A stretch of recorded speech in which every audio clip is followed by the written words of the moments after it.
Okey, apa khabar semua?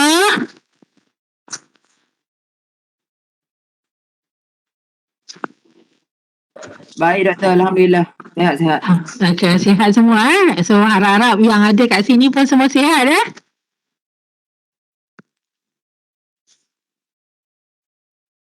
nampaknya tu aje lah yang sihat. Yang lain semua tak sihat ke? Alhamdulillah sihat doktor. Okey, barulah dengar suara semua sikit-sikit ni. So dekat UUM kita dah 100% pensyarah yang bekerja daripada office. Pelajar-pelajar pun dah semakin ramai. Tuan kenapa tak balik UUM? Kenapa duduk kat rumah? Tak dengar, mute. Tak tahulah, tak sampai seru lagi kot. Dari semester 1 lagi tak jejak UUM kan? Saya semester 3. Lepas tu semester 3 lepas tu tutup. Tutup sampailah semester ni. Ni dah semester 5 dah. Dah semester 5 kan? Saya dah semester 5 dah. Ada 1 tahun lagi tu. Macam mana? Agak-agaknya akan jejak ke UUM ke akan habiskan kat rumah je? Tak pasti lagi lah doktor sebab dekat rumah pun saya ada buat kerja. So far ni lah banyak saya banyak main kelab apa semua. Aktiviti masyarakat kat rumah ni banyak. Jadi susah sikit lah kalau nak tinggal. Maksudnya selain belajar aktif juga dalam social activity lah. Saya memang aktif kat kelab, kereta, motor semua saya join semua. Okey. So yang lain macam mana? Yang berapa ramai dekat dalam ni dah balik ke UUM? Saya stop sharing dulu, nak tengok. Okey. Kalau yang dah balik UUM buat tanda good. Nak tengok. Berapa ramai yang kat sini dah ada kat UUM? Kalau dah sampai UUM buat tanda good.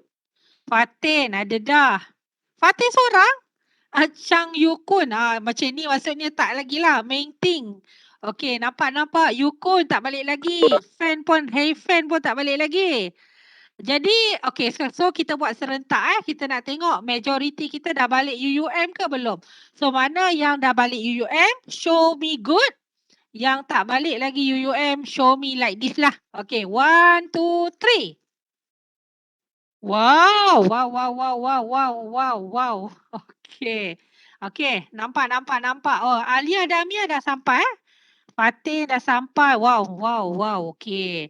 So, majoriti dalam kelas saya boleh dikatakan masih belum balik daripada masih belum balik ke UUM lah. Okey, so saya share dekat Telegram. Boleh tengok nanti. So, hari ni pula tak apalah. Yang penting you konsisten You konsisten datang kelas, you konsisten join aktiviti dalam kelas. Then next year lah baru kita dapat berjumpa lagi nanti. So kalau next year mungkin UUM dah kuat kuasakan untuk semua yang vaccinate untuk attend online face to face. Okay. So tahun ni kita ada convocation ke tak ada UUM akan ada convocation ke macam mana? Ke tak tahu? Ada link tak doktor? Aini Sarah minta link. Can somebody share link dengan Aini Sarah? Tuan share link. Okay. Alright. So macam mana? Okay, so share. Okay, respon dulu pada dia. Alright. Okay, Aini Sofia dah bagi share link. Thank you Aini Sofia. Thank you very much.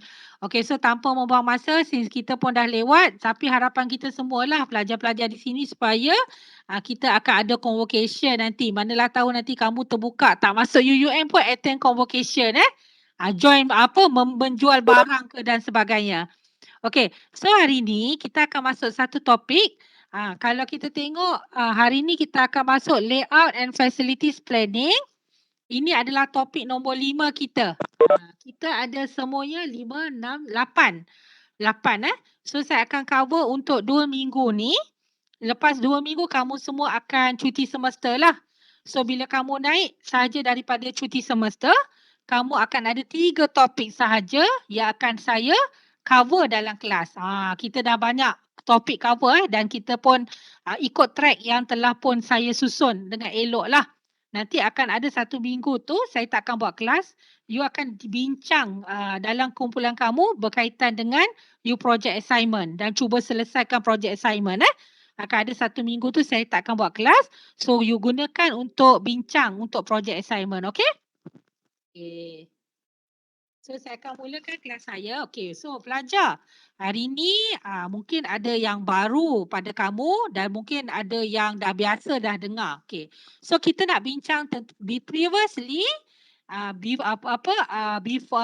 before kita belajar tentang teknologi in designing product. Kita belajar tentang teknologi-teknologi yang diguna pakai untuk menghasilkan produk. So sebelum daripada tu kita belajar tentang bagaimana kita nak mereka bentuk proses.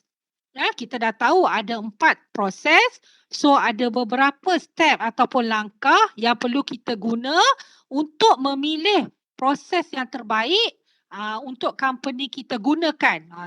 Kita nak tengok involvement of customer, capacity, resources, flexibility dan sebagainya. Dan kita belajar tentang teknologi untuk mereka bentuk produk. So sekarang ni kita nak belajar pula tentang susun atur ataupun layout design. Susun atur dalam syarikat kita, dalam company kita. So bila kita ada susun atur, dia melibatkan facilities planning. Maksudnya kita nak plan kita punya facilities. So bila kita sebut facilities ni, dia berkaitan dengan apa sahaja yang kita gunakan untuk kita produce produk. Contoh mesin, human, teknologi, equipment, semua ni nama dia facilities. Yang akan kita gunakan dalam produce produk. So kita perlu ada layout design dan juga perancangan facilities. Kan. So dia berkait rapat. So nak tahu apa tu layout design? Sebab mungkin pada kamu ini adalah sesuatu yang baru. Okey pelajar. Ada 3 bentuk susun atur ataupun layout design dalam organisasi. Okey, bila kita sebut organisasi, tak kira dah dia company ke, syarikat kerajaan ke, hospital ke, manufacturing ke, restoran ke, tu semua nama organisasi. Semua ada 3 susun atur pelajar. Okey, yang pertama kita panggil kita akan belajar, mungkin ada banyak tapi dalam slide ni saya nak ajar 3 susun atur. So nanti kamu cuba fikirkan atas meja study kamu ni, atas meja study kamu pun kena susun atur. Kalau kamu tak atur pensel kamu, pen kamu, buku kamu, pembaris kamu, laptop kamu, handphone kamu, so kamu susahlah nak cari barang nanti bila kelas nak bermula. Betul tak?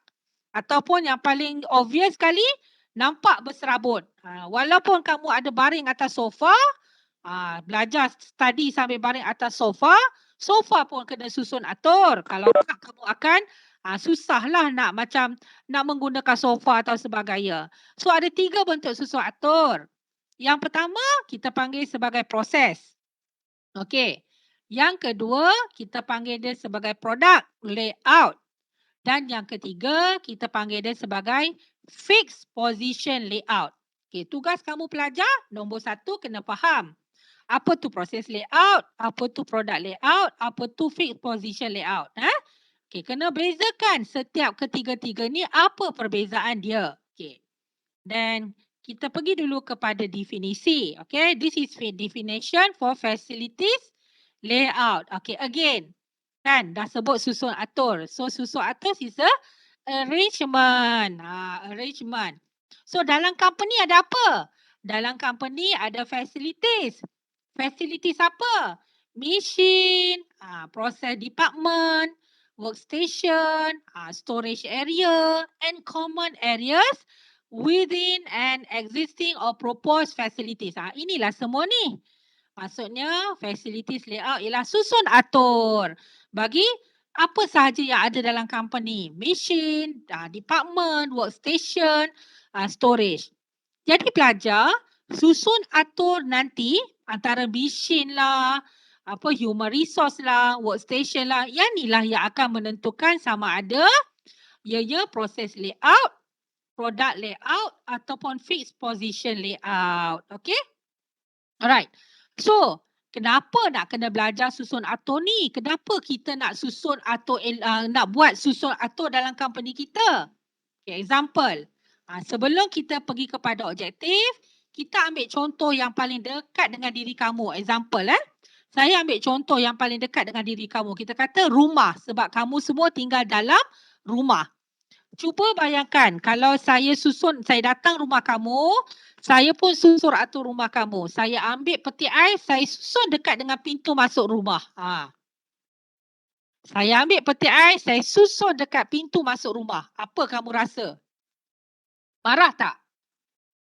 Kalau rasa, lecturer ni tak betul ke? Macam tu kan? Kenapa rasa tak betul? Sebab peti ais tu, dia mengandungi banyak barang basah. So dia akan bagi kesan kepada suasana rumah kita bila peti ais dekat depan dan besar. Sometimes ada peti ais besar. So dia menyebabkan ruang nak masuk tu jadi sempit. Betul tak? Ataupun saya buat satu lagi keajaiban. Apa keajaiban saya? Saya ambil katil, saya pergi susun dekat kamu punya kitchen, dapur kamu. Saya letak katil kamu kat kitchen. Katil yang besar, queen size, king size, saya letak kat kitchen. Okay, sila bagi feedback. Kalau kita ambil katil, kita susun dekat kitchen. Bagi feedback, apa perasaan kamu? Tuan. Saya nak tidur tu dah bau rempah-rempah apa semua. Habis tilam-tilam tu bau rapak. Itu time nak tidur. Okey. Ying dah ketawa dah Ying sampai dapat gigi tu. Okey, bagi feedback. Siapa lagi? Selain daripada tuan. Lagi feedback. Ingat ya, participation ni semua ni ada markah Jangan nanti tulis tak boleh tulis tak kira markah You tulis dalam checkboard saya tak ambil. Kena communicate, kena ada komunikasi. Baru saya jot down nama. Okay. Next, siapa lagi? Doktor. Yes. Siapa? Tak boleh. Saya rasa tak boleh, tak sesuai. Kerana dapur untuk masak, bukan untuk tidur. Okay. Kenapa tak sesuai Lim Chin Yin?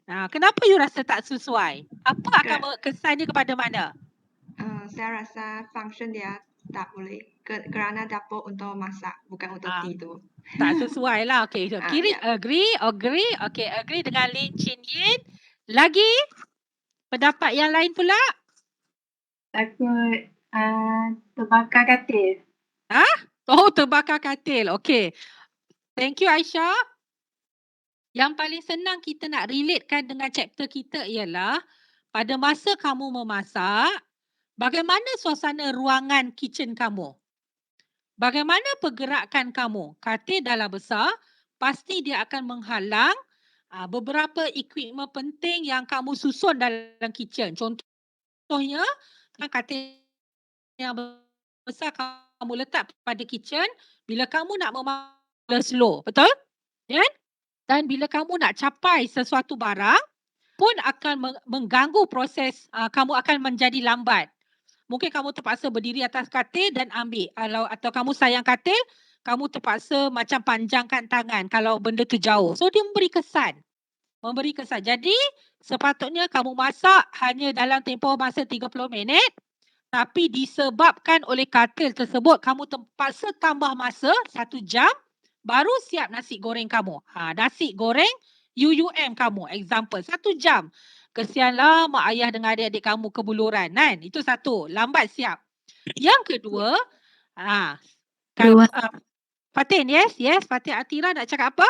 Ruangan sempit kan? Yeah, betul. Ruangan menjadi sempit. And then seterusnya, contoh, suppose to be kamu boleh masak contohnya kamu plan nak masak banyak. Nak 2 lauk. Tapi disebabkan oleh katil, pergerakan yang lambat, 1 nasi goreng 1 jam. Jadi kamu terpaksa cancel untuk produce makanan yang kedua, example. This is example of the importance of facilities layout. So bila kita kaitkan dengan organisasi, objective of layout decision is to ensure, ingat balik apa yang saya explain tadi, smooth flow of work. Kita nak memastikan pergerakan lancar, pergerakan pekerjaan kita lancar. Okay? Yang kedua, smooth flow of materials, people, information dan juga sistem. Okey, kita nak capai ke semua yang ada di dalam ini, okey? Okey, faham Bagus. Okey, kenapa kita kena capai? Why we have to achieve effective layout in our organisation? Okay, ingat kalau dulu waktu awal-awal kelas saya tanya kamu, kenapa nak belajar what is important of operation management in organisation? Okay, sebab operation management ni dia nak bantu organisasi making money. Buat duit. Macam mana cara nak buat duit tu? Cara nak buat duit, dia kena achieve productivity. Dia kena reducekan cost. Yang important. Achieve productivity, unable to reduce cost, dia tak akan making money. Dia tak akan generate revenue. So in order to reduce cost, facilities layout arrangement is one of the answer. So, apa cost yang boleh kita ketepikan apabila kita achieve effective layout? Okay, the first thing, we able to minimize material handling cost. Baik. Bahan mentah ataupun inventory, dalam syarikat kita ada satu cost yang kita panggil sebagai holding cost. Handling cost or holding cost. Alright? So kita nak minimize. Okay, cuba bayangkan kalau inventory dalam kilang kita tidak disusun atur dengan baik, adakah cukup ruangan untuk kita simpan pelbagai inventory? Example, kita ambil peti ais di rumah kamu. Saya ambil contoh peti ais di rumah kamu. Okay, dalam peti ais kita ada ruangan untuk simpan sayur, simpan ikan, daging dan sebagainya, dan buah-buahan. Okay, cuba bayangkan kamu campur segala-galanya. Sayur kamu simpan, you campur dengan botol kicap, you campur dengan sos dan sebagainya. So macam mana kamu nak utilize peti ais kamu? Banyak ruangan. Okay, ruangan kamu pembaziran ruangan. Maksudnya kamu tak dapat susun dengan elok. Sometimes mak pun kata, okay, kita tak cukup ruang, kita kena beli second peti ais.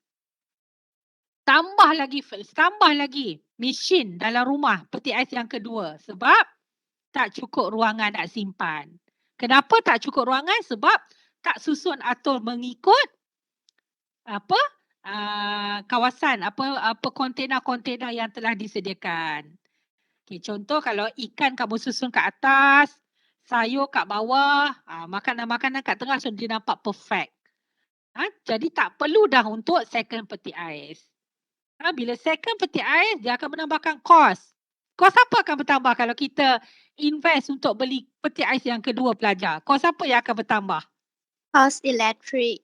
Pandai. Kos elektrik. Siapa cakap tu? Tak nampak nama lah. Xue Okay, Ong Kyu Hoi. Alright. Ong Kyu Hoi, thank you very much. Alright, pandai Ong Kyu Hoi. Kos elektrik akan bertambah. Dan selain daripada penambahan kos elektrik, akan menambah apa lagi? Apa lagi kesan dia? Maintenance. Okay, maintenance. Betul? Siapa yang cakap tu? Maintenance? Tak nampak nama. Siapa? Ulang balik. Siapa yang cakap maintenance tadi? Ulang balik. Nash. Nash. Thank you, Nash. Sihat dah? Nash sihat dah ke? Lagi sebenarnya. Lagi kena salah. Salah makan ke apa tu? Kena jaga-jaga semua ya. Sekarang ni nak makan pun kena elok-elok, pastikan berbasuh bersih. Sekarang musim hujan Okay, ada makanan yang tak sihat dan sebagainya. Okay, ambil. Alright, thank you Nash. Nash tadi cakap maintenance. Betul. Maintenance meningkat. Maintenance meningkat. Satu lagi. Satu lagi. Dalam English kita panggil S. Dalam Malay kita panggil R. Apa lagi akan memberi kesan kepada apa? Ruang. Bukan Space. Space. Cheng apa? Cheng Yu Kwan. Okay, Cheng Yu. Betul. Space. Ruang. Bukan ruang. Pandai Cheng Yuan. Dia akan memakan ruang. Dia akan makan ruang. So, bila makan ruang, sedangkan kita tak perlukan peti ais tu, dia dah jadi satu pembaziran. Alright. Minimize material handling cost. Kita relatekan analogi tadi. Kenapa kita perlu minimize material handling cost? So, kalau kita tak susun atur dengan baik, tengok bilik ni dah sempit. Bila dah sempit, nampak inventory dah banyak, of course syarikat kata kena sewa warehouse yang baru. So, akan meningkatkan cost. Jadi, that is what the importance of facilities layout. Because of we have to try to minimize material handling cost. Yang kedua, macam peti ais tadi, we are try to utilize space efficiently. Kalau tak utilize space efficiently, tak banyak barang, inventory dan sebagainya boleh kita susun atur dengan elok. Dan terpaksa lagi sewa another warehouse. Utilize labor efficiently. Bila dah ada peti ais, yang kedua, ruangan jadi sempit. Bila ruang sempit, nak masak pun tak, pergerakan pun terhad. So, kita rasa tak puas. Tapi bila kita susun atur dengan elok, maka labor pun akan, pekerja pun akan rasa satisfied. Dan yang seterusnya, eliminate bottleneck.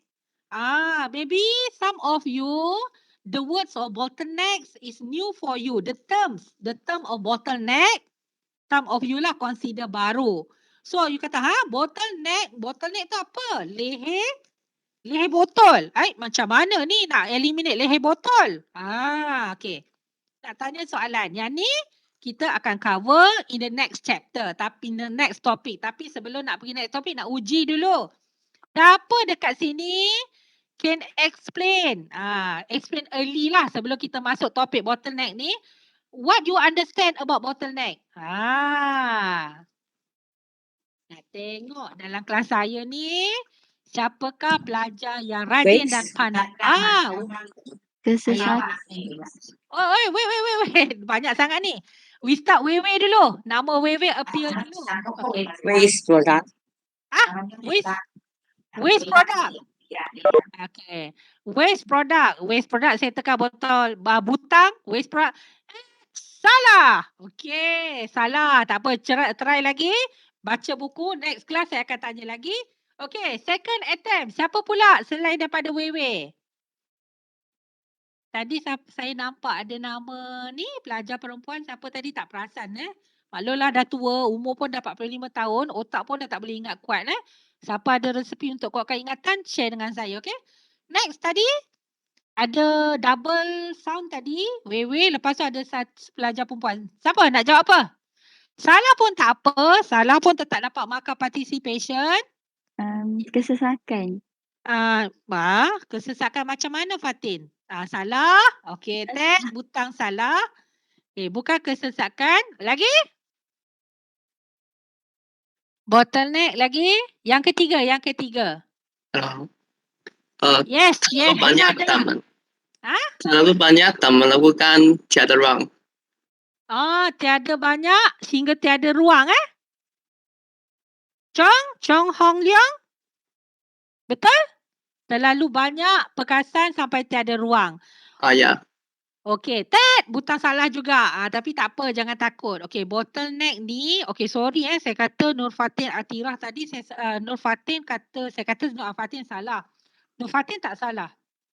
Nur Fatin sebenarnya betul. Kena cakap salah lah supaya orang tak ikut jawapan kan. Nur Fatin betul.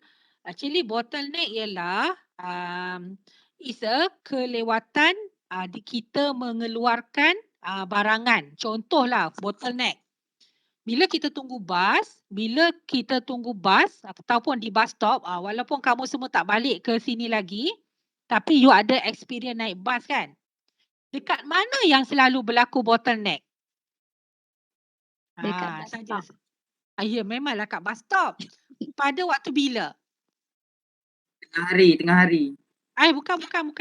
Bukan Petang. maksudnya. Betul, okey, pada dekat bus stop pada waktu tengah hari, tapi di mana? Di mana yang selalu berlaku tu? Bottleneck tu. Dekat Bas kawasan pintu. mana? KG6. Di KG6. Salah. Dekat pintu jawapan dia. Betul? Betul. Di situlah yang berlaku selalu macam Fatin Atira cakap, kesesakan. Disebabkan oleh kesesakan tu, maka pergerakan untuk masuk dalam bas tu dia jadi slow, very slow, lambat. Betul tak? Betul. Yes. Dan yang kedua, kes yang kedua, dekat you punya hostel. Right, kafe kamu. Dekat kafe dia ada lauk, and kita cedok-cedok lauk. Dekat mana yang biasanya akan berlaku kesesakan selalunya dekat kafe? Dekat Kaunter cashier. nak bayar. Pada masa nak bayar. Dan bila? Kalau contohnya orang ramai turun, dekat mana? Waktu masa nak bayar, kesesakan dan menyebabkan pergerakan lambat. Dan di mana? Waktu bila? Nak ambil nasi, betul tak? Betul. Kenapa waktu nak ambil nasi sesak? Sebab hanya ada satu tong nasi. Kenapa dekat laut tak sesak? Sebab ada macam-macam choice pelajar boleh pilih. Betul tak? Itulah antara contoh bottleneck. Nanti kita akan pergi detail.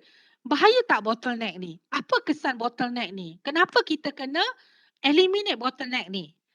Semua tu kamu akan belajar nanti dan kaitkan dengan kehidupan kamu. Okay? Okay. Yang tadi saya dah explain, more detail, you bacalah kamu punya. Kamu bacalah sendiri nanti tentang effective layout. Ni dah cerita tadi. Okey, sekarang saya nak masuk jenis-jenis layout. Ada berapa tadi saya terangkan? Saya cakap ada berapa tadi? Pandai. Ada 3. Pertama, nak masuk tentang proses layout. Okey. Dalam otak kena tanya dah. Proses layout tu apa? Okey, proses layout tu kita kena kumpulkan group similar activities together according to process or function they perform.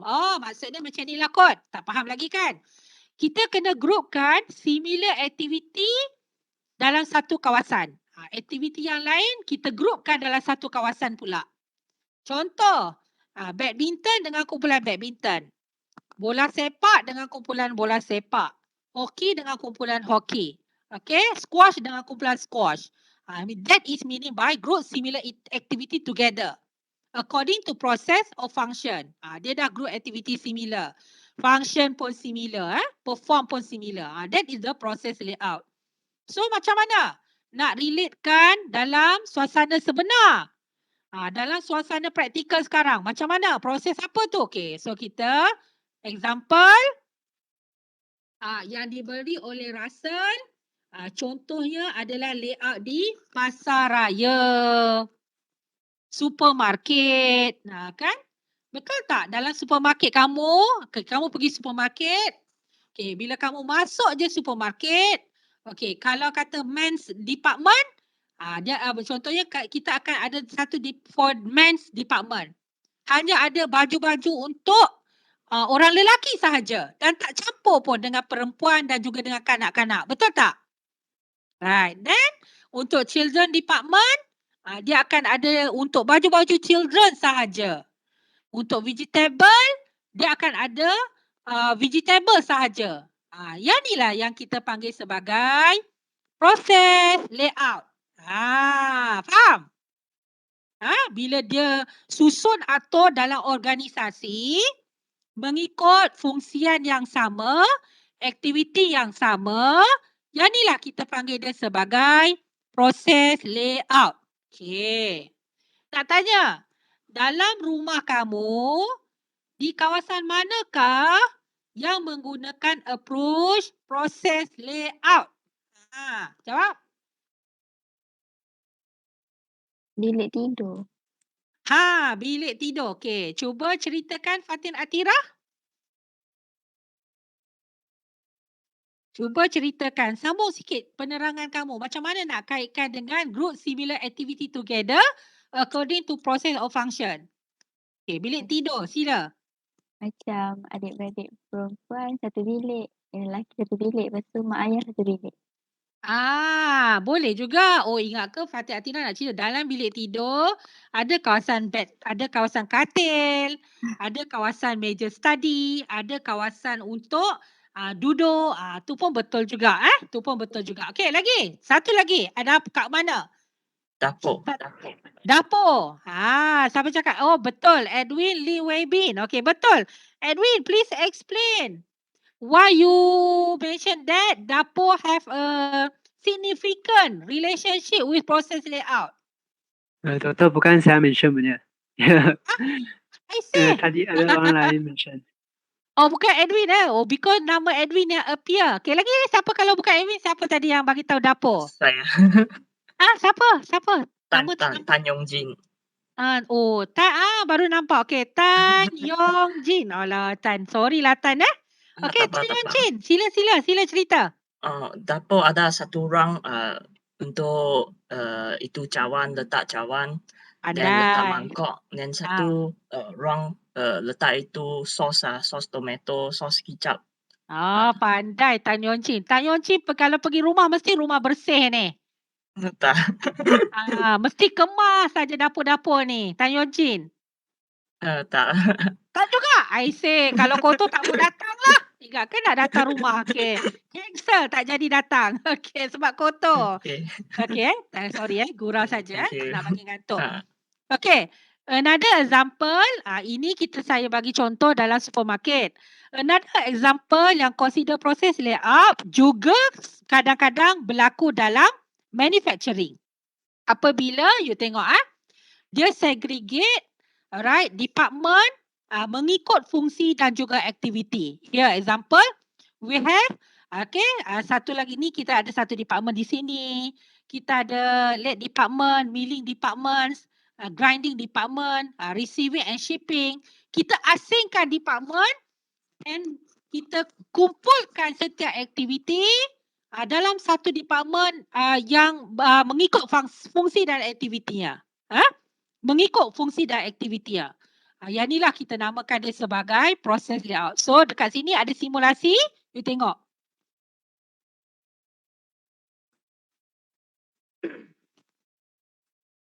Okay, so aktiviti dia akan move daripada satu department kepada satu department. Dia akan move daripada satu department ke satu department, tetapi tidak semestinya mengikut satu step yang sama. Dia boleh daripada receiving and shipping boleh pergi kepada late department, milling department, dan pergi kepada grinding department. Then go to drilling, continue painting. Ataupun second step dari receiving and shipping pergi kepada late department, milling department, drilling, and go to painting and grinding. Dia tak semestinya ikut ataupun follow proses yang standardized. Tak semestinya. Mengikut keperluan. Yang tu beza proses layout dengan product layout. Okay, saya ada banyak contoh lah. Tapi saya percaya kamu semua sudah faham. Okay, pelajar. Proses layout ni sometimes berhati-hati kalau dalam soalan kuis ataupun exam saya gunakan functional layout, dia adalah merujuk kepada proses layout. Be careful when I use word functional layout, meaning it is referring to the process layout. So dalam proses layout ni, so in other word, in order to conclude, the characteristic of process layout, kita panggil intermittent operation. Intermittent. Intermittent ni apa? Terputus-putus. Contoh kalau supermarket. Kamu masuk, kamu boleh je pergi kepada vegetable. Beli-beli vegetable, settle. Go to the women's department. Dia intermittent, dia terputus-putus. Dia bukannya perlu macam proses membuat kek, example. Dapatkan bahan mentah, then continue dengan dapat mix all together, bake dan decoration. Dia tak continuous, dia intermittent. Alright, and then sometimes kita panggil dia sebagai service shop, job shop, batch production. Ini semua contoh-contoh proses. Batch production. Batch ni apa? Kumpulan. Dia dihasilkan secara kumpulan-kumpulan. Macam mana pula dengan peralatan? Selalunya kita menggunakan general purpose. Meaning is, sometimes satu equipment boleh digunakan oleh pelbagai department. Example. So macam mana dengan worker? Of course, untuk proses layout ini, kita memerlukan pekerja yang skillful. Example, kalau dekat supermarket, right, dekat contoh dekat kawasan vegetable, dia akan ada pekerja yang very experienced tentang vegetable. You ask apa sahaja question, example, dekat mana ada jual, dekat mana bawang? Contohlah bila dia dah range yang baru, you tanya dekat mana bawang simpan? So dia boleh tunjuk sana. Okay kan? Dekat mana kacang kuda? Okay, kat sana. So dia ada experience. Dia ada skills. Sebab dia dah training berkaitan dengan vegetable. Alright. Then cuba kamu pergi masuk area vegetable, kamu kata nak tanya t-shirt crocodile warna pink size XL ada tak? You nak tanya macam tu kan? Nanti kamu kena penampar. Jangan tanya. Sebab itu kawasan vegetable. Nak tanya tentang t-shirt crocodile, kena pergi dekat department baju. Okay? Okay belajar? Boleh? Okay ke? Okay. Dah tunjuk good pun okay dah. Nampaknya semua faham. Alright, advantage dia flexible layout. What is flexible layout? You boleh masuk supermarket, you boleh pergi kat mana-mana sahaja yang you nak. Tanpa mengikut proses. That is a process layout. Alright, disadvantage inefficient. Okay, kenapa consider inefficient? Sebab bila nak masuk tu kita tak ada SOP dia. Standard procedure tak ada. You boleh pergi kat mana kamu nak. That's why kadang-kadang, sometimes, kamu tak ada perancangan. So bila masuk, you beli stationery.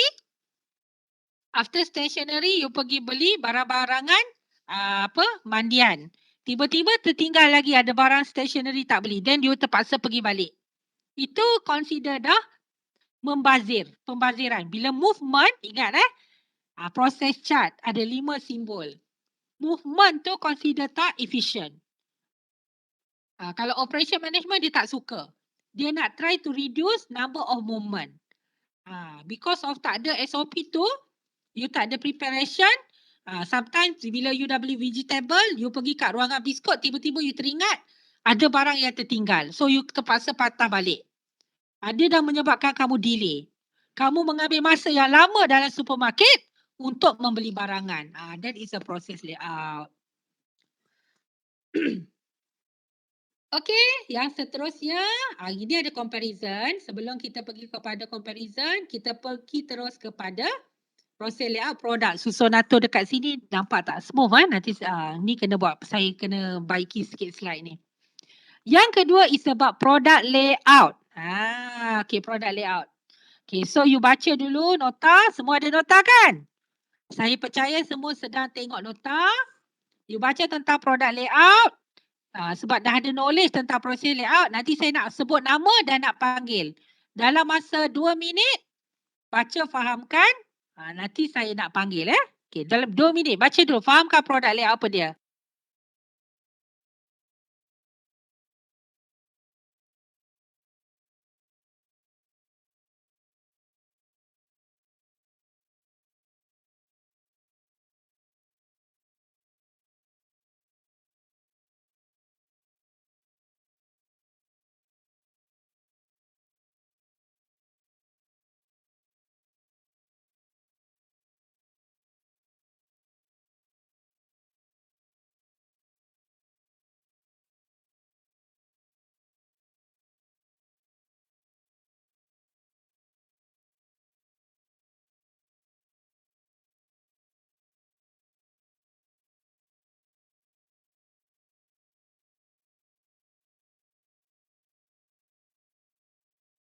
Okey, jam saya sudah cukup 2 minit. Jam saya memang cepat jam kamu lambat Okey, so nak panggil saya nak panggil Nur Fakira binti Rosli. Fakira ada tak?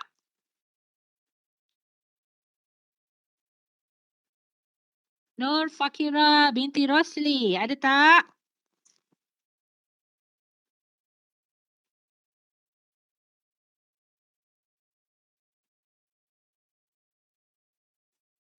Nama ada. Nur Fakira binti Rosli.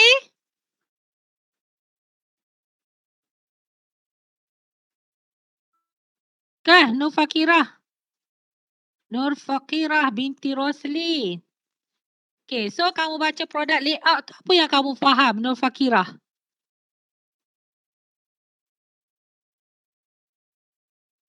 Amboi, Nur Fakira, nama je ada. Tak menyaut ni.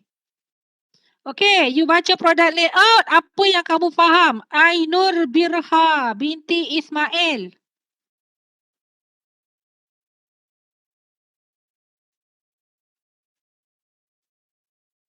Ainur Birha binti Ismail.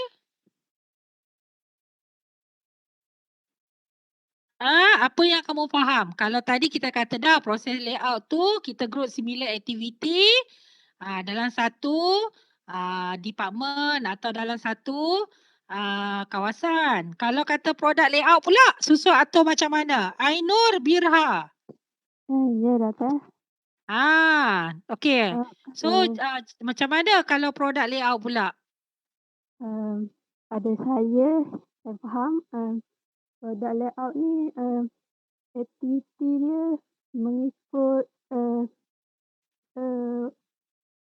urutan sesuatu operasi tu mengikut produk dengan perkhidmatan dia.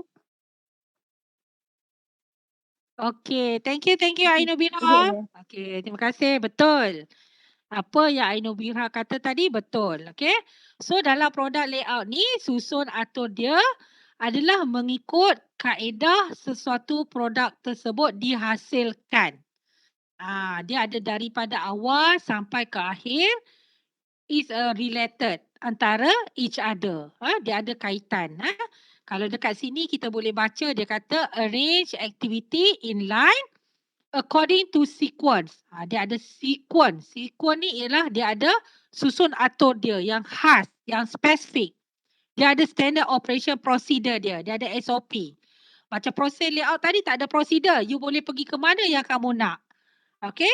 So dekat situ ada sometimes efficient, ada advantage, ada disadvantage. Tapi kalau sini susun atau dia sequence. Maksudnya you tak boleh simplify. You pergi kepada activity nombor 3 terus. You cannot simplify. You move to the activity number last first. Tak boleh. Bila kita kata arrange activity in line according to sequence, dia kena follow step by step. Ada proses dia. Proses number 1, then follow to process number 2, then follow to process number 3. Okay? Alright. So example, apa yang dipanggil sebagai contoh lah, saya tunjuk product layout. Susunan dia, contoh ini dia. Okay? Step by step in sequence. Alright, they have beginning and they have finish. Alright. So apa contohnya produk? Okay, contohnya kalau dalam manufacturing, dalam proses pembuatan, right, kita akan start dengan station number 1 and then follow station number 2, station number 3 and then produk tersebut dihasilkan. Contoh dalam manufacturing. Right, dalam manufacturing, dalam proses pembuatan kereta. So susun atau facilities adalah mengikut sequence aktiviti yang dijalankan. Contohnya untuk station number 1. So dia akan susun di sekeliling tu ialah facilities yang spesifik untuk aktiviti number 1. Right. So then after activity number 1 selesai, go to second activity. Then all the facilities yang kita susun adalah related dengan activity Station number 2. That is the product layout. Yang mana susun atur dia is a sequence and related dengan proses untuk menyelesaikan pengeluaran produk. That is for manufacturing. However, for the service organisation, example restaurant, okay, kalau kita menggunakan product layout, example, this is the process. Dalam KFC, cara kamu nak order is a product layout. So, dia akan start dengan kita make order. And then bila you dah make order, you select what food or beverage that you want to order. And then receive order, you can pay dulu. Then you receive order, so you boleh makan and then you tinggalkan restaurant. They have the step by step. They have the sequence process. That is for product layouts. That is a product layout. Example, here in this slide, okay, saya share dalam proses pembuatan kertas. Alright, we start from the raw materials, that is the bamboo. From the bamboo, okay, kita start daripada sini You can see here, this is the bamboo. Alright, mana start? Sini ke sini? From the bamboo, we will process the bamboo. We transform the bamboo sampailah bamboo tu dapat menghasilkan kertas. That is the sequence process. We cannot say to the process tanpa ada raw material. Okay. That is the product layout. So dalam product layout pula dikenali sebagai assembly lines. Tadi kalau proses layout, we call it ataupun known as the intermittent process. Batch production. Dekat sini nama dia also known as the assembly line. Right. In terms of flow of work, dia flow sequence. Equipment dia, kalau tadi general purpose, yang ni more toward kepada specific purpose. Kenapa specific? Macam yang saya explain tadilah. Selalunya kalau station 1, dia akan susun dekat sini mesin-mesin, equipment, peralatan yang bersesuaian dengan aktiviti station 1 dan seterusnya. Okay?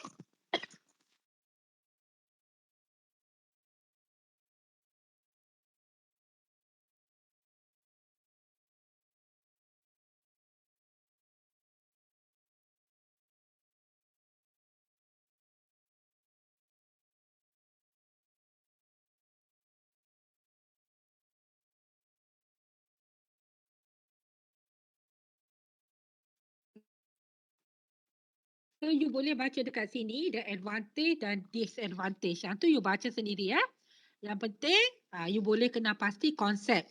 You can differentiate what are the similarities and what are the differences between these 3 type of process layout. And then pelajar, the last one dalam proses layout, kita panggil dia sebagai fixed position layout. Fixed position layout. Yang ni saya nak student yang explain. Saya dah terang tentang product layout, proses layout. Kalau fixed position layout ni, apa yang pelajar faham? Kalau yang pertama, proses layout, kita susun atur berdasarkan dia punya aktiviti, berdasarkan dia punya function. Kita groupkan mengikut aktiviti dan function. Kalau product layout ni, kita susun atur ikut sequence. Contohnya nak menghasilkan barang. So kita kena daripada start, aktiviti 1, aktiviti 2, 3 dan seterusnya. Kalau fixed position layout ni, macam mana pula susun atur dia? Okay. Apa yang kamu faham? Susun atur fixed position layout ni contoh dia apa dia? Kat mana? Okay, silakan. Saya menjemput pelajar-pelajar yang boleh explain pula tentang fixed position layout. So macam mana dengan equipment dia, macam mana dengan facilities dia. Okay, silakan. Doctor, can I try? Can. Welcome. Sila. Edwin Yeah. Like the product will stay at one place and the people and the machine will move to the place. Then like the house, when we build a house and the house will stay there and the people and the machine will go there to build the house like that. Wah, absolutely correct. Bagus, Edwin. Betul, pandai. Okay. The first thing what Edwin just mentioned us, example, house. Edwin kata house. Boy, semua. Semua. Good, good, good. Okay, sebab jarang Edwin nak menjawab soalan. So, bila jawab soalan, betul. Kawan-kawan pun semua happy. Semua tepuk tangan bagi good. So, mana-mana pelajar yang jarang bagi jawapan, sila bagi jawapan. Okey, betul. Tak mahu. Okey, saya tak nak explain. Saya nak bagi ruang lagi untuk pelajar jawab supaya semua boleh mendapat markah participation untuk hari ini. Okey? Alright. Good, very good. Okey, selain daripada apa yang Edwin dah explain, siapa lagi nak tambah? Silakan. Dia sendiri, dia satu tempat tu dia tetap. Satu tempat. Tapi bekerja dengan macam mesin tu dia datanglah ke tempat tu. Macam macam contohnya macam apa ni, aeroplane punya tempat ke apa ke. Okey, ini Hefin Hefin ke? Tak, Natasha. Natasha, sebab nama tu tak keluar Natasha. Natasha tulis Hefin Oh, tukar. Nanti akan berlaku juga pada lecturer lain So kita tak boleh nak ambil tukar. Betul tak je. Okay, thank you Natasha. Okay, Natasha bagi example kapal terbang. Boleh terima juga. Pekakal datang ke situ. Lagi. Siapa lagi? Cuba. Mana Aini, Sofia lah. Doctor, I would like to try. Of course. Sila.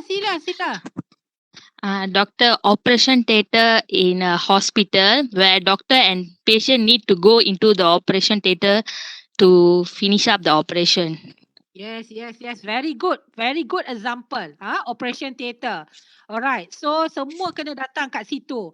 Doktor kena datang, facilities kena datang. Ada tak you pernah nampak dalam operation pesakit kita kena angkat pergi kat doktor sini. Pesakit kita kena angkat pergi ke doktor sana. Pesakit kita kena angkat jumpa equipment. No. Takkan berlaku. Pesakit akan duduk satu tempat yang mana semuanya akan datang kepada pesakit yang sedang dioperate. Very good. Very good example. Semua, dan terima kasih pada semua sharing knowledge semua. Alright. Okay, dekat sini. Okay. Jadi pekerja dia ialah high skill labor. Okay. Dan biasanya often low fixed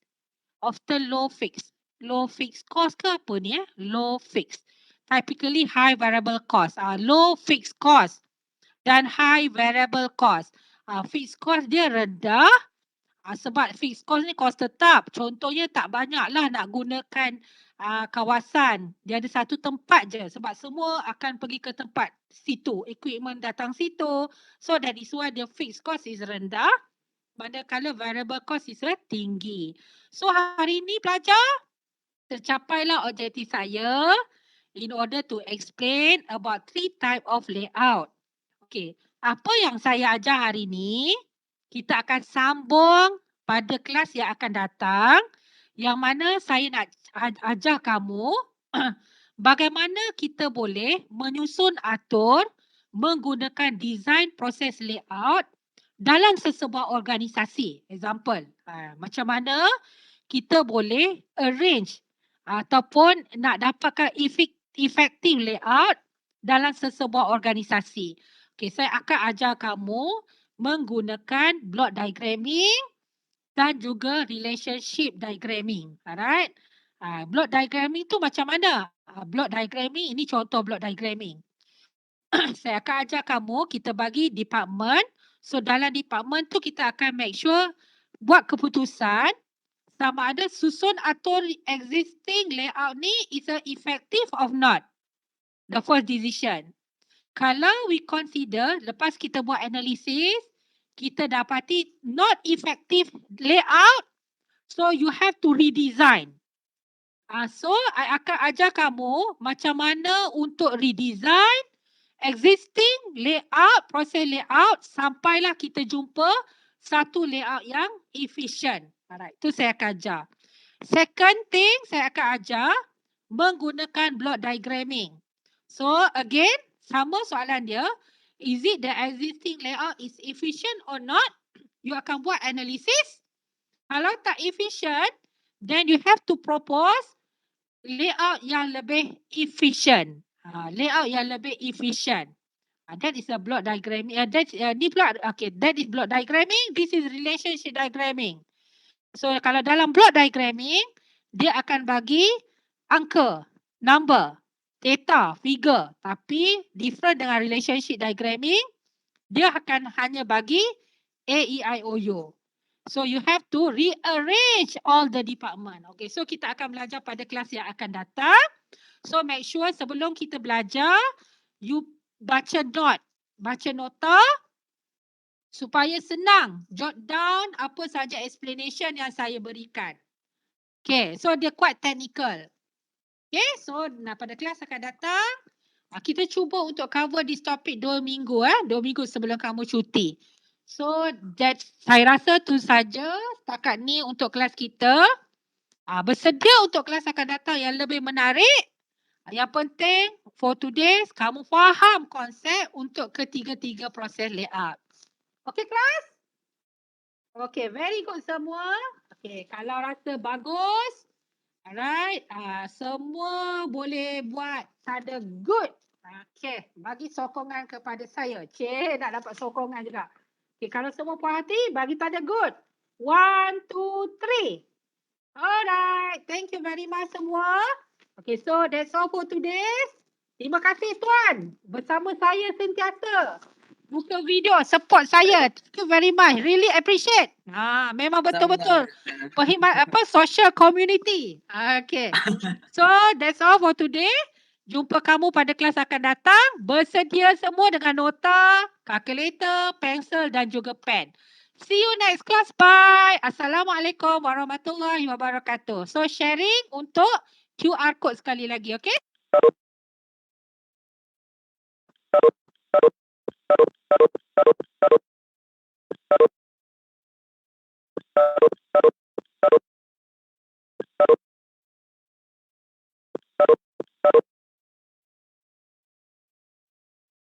Doktor nak add manual.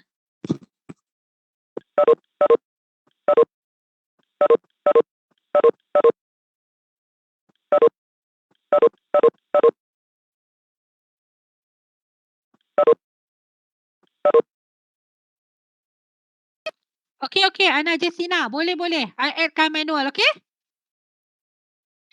Okay, thank you, Doctor. Thank you very much, Ana Jessina. Okay, bye. Thank you, Doctor. Drink more water. Terima kasih juga, Ong Kyu Hui. Bye-bye.